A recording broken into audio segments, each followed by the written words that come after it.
নমস্কাৰ SK চেনেললৈকে আপোনালোক সকলোকে স্বাগতম জনাইছোঁ। আজি এটা নতুন ৰেচিপি লৈ আহিছোঁ। আজি ৰেচিপিটো হৈছে ডোনাট।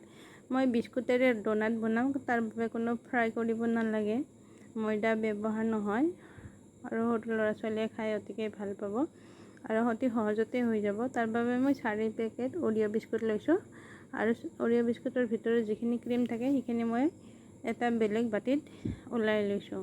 আপোনালোকে ভিডিঅ'টোত দেখিছে তেনেদৰে। এতিয়া মই বিস্কুটখিনি এটা মিক্সিৰ জাৰত ধুনীয়াকৈ গুড়ি কৰি ল'ম। ইয়াত দেখিছে মই 4 পেকেট বিস্কুটৰ গোটেইখিনি গুড়ি কৰি ল'লোঁ। এতিয়া ইয়াত অকণমান গাখীৰ দি মই ধুনীয়াকৈ এটা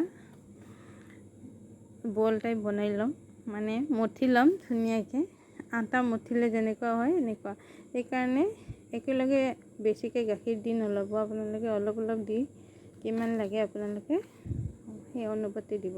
এতিয়া মই সৰু লাড্ডু বনাই ল'ম। দেখিছে, আপোনালোকে কেতিয়াবা ঘৰত ট্ৰাই কৰিব, খাবলৈ বহুতে সোৱাদ লগা হৈছিলে যেতিয়া বনাইছিলোঁ। আপোনালোকে ট্ৰাই কৰি চাব। এতিয়া ধুনীয়াকৈ আমি লুচি বনালে যেনেদৰে আটাৰ লাড়ুটো ঘূৰাই বল বনাই লওঁ, সেনেদৰে বনাই এটা আঙুলিৰে মাজত হেঁচি দিলে ডোনাটৰ শ্বেপটো ধুনীয়াকৈ হৈ যাব। এতিয়া মই গোটেইকেইটা এনেদৰে বনাই ল'লোঁ। এতিয়া মই এইটো 2 ঘণ্টাৰ বাবে ফ্ৰিজত থৈ দিম। আৰু যিখিনি মই ক্ৰীম উলিয়াই লৈছিলোঁ সেইখিনিও ধুনীয়াকৈ গাখীৰ দি এটা পেষ্ট বনাই ল'ম। এইখিনিও আমি পিছত ডোনাটবিলাকৰ ওপৰত ব্যৱহাৰ কৰিম। আপোনালোকে যদি ভিডিঅ'টো ভাল পাইছে তেনেহ'লে লাইক, শ্বেয়াৰ আৰু ছাবস্ক্ৰাইব কৰিবলৈ নাপাহৰিব। মই আগলৈও এনেকুৱা ভিডিঅ' বনাবলৈ চেষ্টা কৰিম। এতিয়া দেখিছে 2 ঘণ্টাৰ পিছত ডোনাটটো ধুনীয়াকৈ ছেট হৈ গৈছে।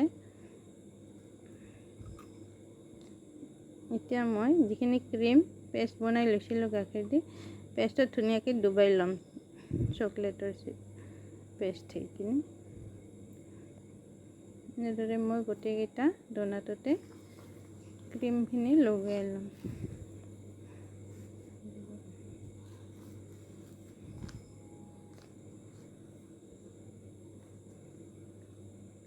এটাকৈ উলিয়াই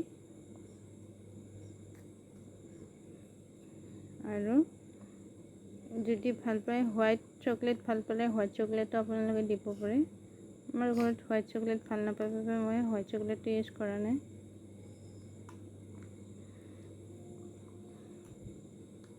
আৰু চকলেট পেষ্টটো দি চিৰাপটো দি আপোনালোকে যেনেকুৱাকৈ গাৰ্নিছ কৰিব বিচাৰে সেনেদৰে ধুনীয়াকৈ গাৰ্নিছ কৰি ল'ব। মই ইয়াতে চকলেটৰ মণিবিলাক ধুনীয়াকৈ সজাই দিছোঁ যাতে সৰু ল'ৰা ছোৱালীয়ে আৰু দেখিবলৈ ভাল লাগে আৰু খাবলৈও ভাল লাগিব। ধুনীয়াকৈ সজাই ল'লোঁ, আপোনালোকে দেখিছে। তেনেহ'লে ফ্ৰেণ্ডছ, আপোনালোকে ঘৰত নিশ্চয় এবাৰ ট্ৰাই কৰি চাব, কেনেকুৱা পাই জনাব।